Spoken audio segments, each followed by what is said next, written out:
Hi hello ನಮಸ್ಕಾರ friends. ಇವತ್ತು ಒಂದು 1/4 kg ಆಗೋಷ್ಟು ನಾನಿಲ್ಲಿ ಒಂದು 2 ಮೂಲಂಗಿನ ತೊಗೊಂಡಿದ್ದೀನಿ. ನೋಡಿ, ಮೂಲಂಗಿ ಇರೋಕ್ಕಂಥ ಮೇಲ್ಗಡೆ ಸಿಪ್ಪೆ ಇರುತ್ತಲ್ಲ, ಅದನ್ನೆಲ್ಲ ನೀಟಾಗಿ ತೆಗಿಬೇಕು. ನೋಡಿ, ಸಿಪ್ಪೆ ಎಲ್ಲ ನೀಟಾಗಿ ತೆಗೆದ ನಂತರ ಇದನ್ನು ಒಂದು 2 ಸಲ ಚೆನ್ನಾಗಿ ತೊಳ್ಕೊಳ್ಳೋಣ. ತೊಳ್ಕೊಂಡ ನಂತರ ಇದನ್ನು ಚೆನ್ನಾಗಿ ತುರಿಬೇಕು. 2 ಮೂಲಂಗಿನೂ ಕೂಡ ಚೆನ್ನಾಗಿ ತುರ್ಕೋಬೇಕು. ಈ ರೀತಿ ನಿಧಾನವಾಗಿ ತುರ್ಕೋಬೇಕು. ನೋಡಿ, ಇವಾಗ ಎಲ್ಲವನ್ನು ತುರ್ಕೊಂಡು ಆಗಿದೆ. ಈ ರೀತಿ ಬಿಡಿ ಬಿಡಿಯಾಗಿ ಬಂದಿದೆಯಲ್ಲ, ಈ ರೀತಿ ಬರಬೇಕು. ಇದನ್ನು ಒಂದು ಬಾಣಲಿಗೆ ನಾನು ಹಾಕ್ಕೊಳ್ತಾ ಇದ್ದೀನಿ. ಇಲ್ಲಿ ನಾನು ಮೂಲಂಗಿನ 1 ಕಪ್ ಆಗೋಷ್ಟು ಮೂಲಂಗಿ ಇದೆ. ಇದಕ್ಕೆ ನಾನು ಒಂದು ಅರ್ಧ ಕಪ್ ಆಗೋಷ್ಟು ಮತ್ತೆ ನೀರನ್ನ ಹಾಕ್ಕೊಳ್ತಾ ಇದ್ದೀನಿ. ಹಾಗೆ ನಾನು ರುಚಿಗೆ ತಕ್ಕಷ್ಟು ಸ್ವಲ್ಪ ಉಪ್ಪನ್ನ ಹಾಕಿಬಿಟ್ಟು ಇದನ್ನು ಚೆನ್ನಾಗಿ ಈ ರೀತಿ ಮಿಕ್ಸ್ ಮಾಡ್ಕೋಬೇಕು. ಒಂದು ಮೀಡಿಯಮ್ ಫ್ಲೇಮಲ್ಲೇ ನಾನು ಇದನ್ನು ಚೆನ್ನಾಗಿ ಮಿಕ್ಸ್ ಮಾಡ್ಕೊಳ್ತಾ ಇದ್ದೀನಿ. ಜಾಸ್ತಿ ಹುರಿ ಕೊಡೋಕ್ಕೆ ಹೋಗಬೇಡಿ, ಒಂದು ಮೀಡಿಯಮ್ ಫ್ಲೇಮಲ್ಲೇ ಇದನ್ನು ಚೆನ್ನಾಗಿ ಕುಕ್ ಮಾಡಬೇಕು. ನೋಡಿ, ಈ ರೀತಿ ಮಿಕ್ಸ್ ಮಾಡ್ಕೊಂಡ ನಂತರ ಒಂದು ಲಿಡ್ನ ಕ್ಲೋಸ್ ಮಾಡಿಬಿಟ್ಟು ಒಂದು 5 ನಿಮಿಷಗಳ ಕಾಲ ಇದನ್ನು ಚೆನ್ನಾಗಿ ಬೇಯಿಸ್ಕೊಳ್ಳೋಣ. ನೋಡಿ, ಮೂಲಂಗಿ ಕೂಡ ತುಂಬ ಸಾಫ್ಟ್ ಆಗಬೇಕು. ನೋಡಿ, ಚೆನ್ನಾಗಿ ಇದು ಸಾಫ್ಟ್ ಆಗಿದೆ. ಇವಾಗ ಒಂದು ಸಲ ನೀಟಾಗಿ ಮಿಕ್ಸ್ ಮಾಡ್ಕೊಳ್ಳೋಣ ಫ್ರೆಂಡ್ಸ್. ಹಾಗೆ ನೀವು ನನ್ನ ಚಾನಲ್ನ ಇನ್ನೂ ಸಬ್ಸ್ಕ್ರೈಬ್ ಮಾಡ್ಕೊಂಡಿಲ್ಲ ಅಂದರೆ ಪ್ಲೀಸ್ ನನ್ನ ಚಾನಲ್ನ ಸಬ್ಸ್ಕ್ರೈಬ್ ಮಾಡ್ಕೊಂಡು ನೋಡಿ. ಹಾಗೆ ಪಕ್ಕದಲ್ಲಿ ಕಾಣ್ತಿರುವ ಬೆಲ್ಲೈಕನ್ನು ಕೂಡ ಪ್ರೆಸ್ ಮಾಡಿ. ಹಾಗೆ ನಿಮ್ಮ ಫ್ರೆಂಡ್ಸಿಗೆ, ನಿಮ್ಮ ಫ್ಯಾಮಿಲಿಗೆ ಮೆಂಬರ್ಸಿಗೆಲ್ಲ ಶೇರ್ ಮಾಡಿ. ಹೇಗಿದೆ ಅಂತ ಕಮೆಂಟ್ ಮುಖಾಂತರ ತಿಳಿಸಿ ಫ್ರೆಂಡ್ಸ್. ಇವಾಗ ನಾನಿಲ್ಲಿ ಚೆನ್ನಾಗಿ ಮಿಕ್ಸ್ ಮಾಡ್ಕೊಂಡ ನಂತರ ಒಂದು 2 ಹಸಿಮೆಣಸಿನಕಾಯಿನ ಕಟ್ ಮಾಡಿ ಹಾಕ್ಕೊಂಡಿದ್ದೀನಿ. ಹಾಗೆ 1 ಟೇಬಲ್ ಸ್ಪೂನ್ ಆಗುವಷ್ಟು ಚಿಲ್ಲಿ ಫ್ಲೇಕ್ಸ್, ಹಾಗೆ 1 ಟೇಬಲ್ ಸ್ಪೂನ್ ಆಗುವಷ್ಟು ನಾನಿಲ್ಲಿ ಬಿಳಿ ಎಳ್ಳು ಕೂಡ ಹಾಕ್ಕೊಂಡಿದ್ದೀನಿ. ಹಾಗೆ ಒಂದು ಅರ್ಧ ಟೇಬಲ್ ಸ್ಪೂನ್ ಆಗುವಷ್ಟು ಜೀರಿಗೆ, ಹಾಗೆ ಒಂದು ಅರ್ಧ ಟೇಬಲ್ ಸ್ಪೂನ್ ಆಗುವಷ್ಟು ಅಜ್ವೈನ. ಇಷ್ಟನ್ನೆಲ್ಲ ಹಾಕೊಂಡ ನಂತರ ಚೆನ್ನಾಗಿ ಒಂದು ಸಲ ನೀಟಾಗಿ ಮಿಕ್ಸ್ ಆಗಬೇಕು. ಆ ರೀತಿ ಚೆನ್ನಾಗಿ ಮಿಕ್ಸ್ ಮಾಡ್ಕೋಬೇಕು.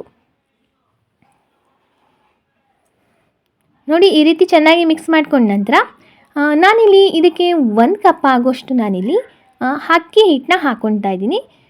1 ಕಪ್ ಆಗೋಷ್ಟು ಮೂಲಂಗಿಗೆ ನಾನಿಲ್ಲಿ 1 ಕಪ್ ಆಗೋಷ್ಟೇ ನಾನು ಅಕ್ಕಿ ಹಿಟ್ಟನ್ನ ಹಾಕ್ಕೊಂಡಿದ್ದೀನಿ.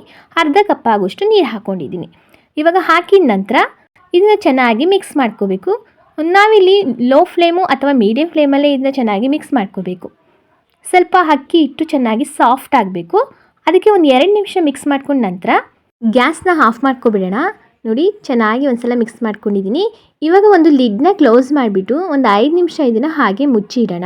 ಒಂದು 5 ನಿಮಿಷ ಆದಮೇಲೆ ಲಿಡ್ನ ಓಪನ್ ಮಾಡಿ. ನೋಡಿ, ಸ್ವಲ್ಪ ಅಕ್ಕಿ ಹಿಟ್ಟು ಕೂಡ ತುಂಬ ಸಾಫ್ಟಾಗಿರುತ್ತೆ. ಇವಾಗ ಇದನ್ನು ಒಂದು ಸಲ ಮಿಕ್ಸ್ ಮಾಡ್ಕೊಳ್ಳೋಣ ಫ್ರೆಂಡ್ಸ್. ನೋಡ್ತಿದ್ರಲ್ಲ ಯಾವ ಥರ ಇದೆ ಅಂತ. ತುಂಬಾ ರುಚಿಯಾಗಿರುತ್ತೆ, ಹೆಲ್ತಿ ಆಗಿರೋಕ್ಕಂಥ ರೆಸಿಪಿ. ಮೂಲಂಗಿ ತಿನ್ನಲ್ಲ ಅನ್ನೋರು ಕೂಡ ತುಂಬಾ ಇಷ್ಟಪಟ್ಟು ತಿಂತಾರೆ, ಅಷ್ಟು ರುಚಿಯಾಗಿರುತ್ತೆ.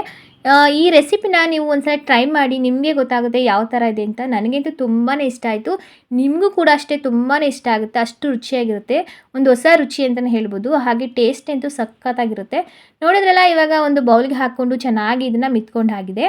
ಇಷ್ಟು ಹದವಾಗಿರಬೇಕು, ಈ ರೀತಿ ಸಾಫ್ಟಾಗಿರಬೇಕು. ನೋಡ್ತಿದ್ರಲ್ಲ ಹೇಗಿದೆ ಅಂತ. ಇವಾಗ ಒಂದು ಸ್ವಲ್ಪ ನಾನು ಕೈಗೆ ಎಣ್ಣೆ ಹಾಕ್ಕೊಳ್ತಾ ಇದ್ದೀನಿ. ನೋಡಿ, ಎಣ್ಣೆ ಹಾಕಿದ ನಂತರ ನಾನಿಲ್ಲಿ ಚಿಕ್ಕ ಚಿಕ್ಕ ಉಂಡೆಯಾಗಿ ತಗೊಳ್ತಾ ಇದ್ದೀನಿ. ನೋಡಿ, ಈ ರೀತಿ ಚಿಕ್ಕ ಉಂಡೆಯಾಗಿ ತಗೊಂಡಿದ್ದೀನಿ. ಇದನ್ನು ನೀಟಾಗಿ ತಟ್ಕೋಬೇಕು. ನಾವು ಒಡೆ ಯಾವ ರೀತಿ ತಟ್ತೀವೋ ಆ ಸೈಜಲ್ಲಿ ನಾನಿಲ್ಲಿ ಇದನ್ನು ತಟ್ಕೊತಾ ಇದ್ದೀನಿ. ನೋಡಿ, ಈ ರೀತಿ ಇದೇ ರೀತಿ ಎಲ್ಲವನ್ನು ಕೂಡ ನಾನು ರೆಡಿ ಮಾಡಿಕೊಂಡು ಒಂದು ಪ್ಲೇಟಿಗೆ ಇಟ್ಕೊಂಡಿದ್ದೀನಿ. ನೋಡಿ, ಇವಾಗ ಎಣ್ಣೆ ಕೂಡ ತುಂಬ ಚೆನ್ನಾಗಿ ಕಾದಿದೆ. ಚೆನ್ನಾಗಿ ಕಾದ ನಂತರ ಮೀಡಿಯಮ್ ಫ್ಲೇಮಲ್ಲಿ ನಾನು ಇದನ್ನು ಹಾಕ್ಕೊತಾ ಇದ್ದೀನಿ. ನೋಡಿ, ನಿಧಾನವಾಗಿ ಹಾಕಬೇಕು, ಇಲ್ಲದ್ರೆ ಎಣ್ಣೆ ಕೈಗೆ ಹಾರಿಬಿಡುತ್ತೆ. ಈ ರೀತಿ ಎಲ್ಲವನ್ನು ಕೂಡ ನಾನು ಹಾಕಿದ ನಂತರ 2 ಸೈಡು ಚೆನ್ನಾಗಿ ಮಡಿಸಿ ಹಾಕಿಬಿಟ್ಟು ನೀಟಾಗಿ ಬೇಯಿಸ್ಕೋಬೇಕು. ನೋಡಿ ಯಾವ ಥರ ಬಂದಿದೆ ಅಂತ. ತುಂಬಾ ರುಚಿಯಾಗಿರುತ್ತೆ, ಟೇಸ್ಟ್ ಅಂತೂ ಸಖತ್ತಾಗಿರುತ್ತೆ ಫ್ರೆಂಡ್ಸ್. ಮೂಲಂಗಿಯಿಂದ ಮಾಡಿರೋಕ್ಕಂಥ ಈ ವಡಾ ರೆಸಿಪಿ ಅಂತೂ ನನಗಂತೂ ತುಂಬಾ ಇಷ್ಟ ಆಯಿತು ಫ್ರೆಂಡ್ಸ್. ನಿಮಗೂ ಅಷ್ಟೇ ತುಂಬಾ ಇಷ್ಟ ಆಗುತ್ತೆ. ಒಂದು ಹೊಸ ರೆಸಿಪಿ ಅಂತಲೇ ಹೇಳ್ಬೋದು, ಹೆಲ್ತಿಯಾಗಿರೋಕ್ಕಂಥ ರೆಸಿಪಿ. ಹಾಗೆ ಮೂಲಂಗಿ ತಿನ್ನಲ್ಲ ಅನ್ನೋರು ಕೂಡ ತುಂಬಾ ಇಷ್ಟಪಟ್ಟು ತಿಂತಾರೆ. ಮೂಲಂಗಿ ಹಾಕಿದ್ದೀವಿ ಅಂತಲೇ ಗೊತ್ತಾಗಲ್ಲ, ಅಷ್ಟು ರುಚಿಯಾಗಿರುತ್ತೆ. ಹಾಗೆ ನೋಡ್ತಾ ಇದ್ರಲ್ಲ ಯಾವ ಥರ ಬಂದಿದೆ ಅಂತ. ಈಗ ಕಲರ್ ಕೂಡ ಚೇಂಜ್ ಆದಮೇಲೆ ನೋಡಿ ಯಾವ ಥರ ಬಂದಿದೆ ಅಂತ. ಸಖತ್ತಾಗಿ ಬಂದಿದೆ ಅಲ್ವಾ ಫ್ರೆಂಡ್ಸ್. ರುಚಿ ಅಂತೂ ಸೂಪರಾಗಿರುತ್ತೆ.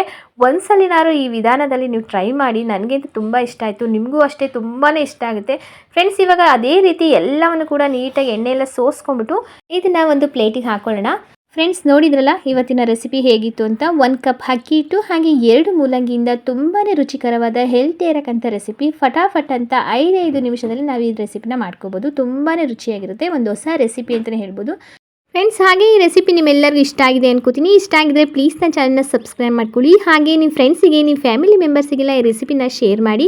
ಹಾಗೆ ಲೈಕ್ ಮಾಡಿ, ಹೇಗಿದೆ ಅಂತ ಕಮೆಂಟ್ ಮುಖಾಂತರ ತಿಳಿಸಿ. ಹಾಗೆ ಈ ವಿಡಿಯೋ ನೋಡಿದ್ದಕ್ಕೆ ನಿಮ್ಮೆಲ್ಲರಿಗೂ ಕೂಡ ಧನ್ಯವಾದ.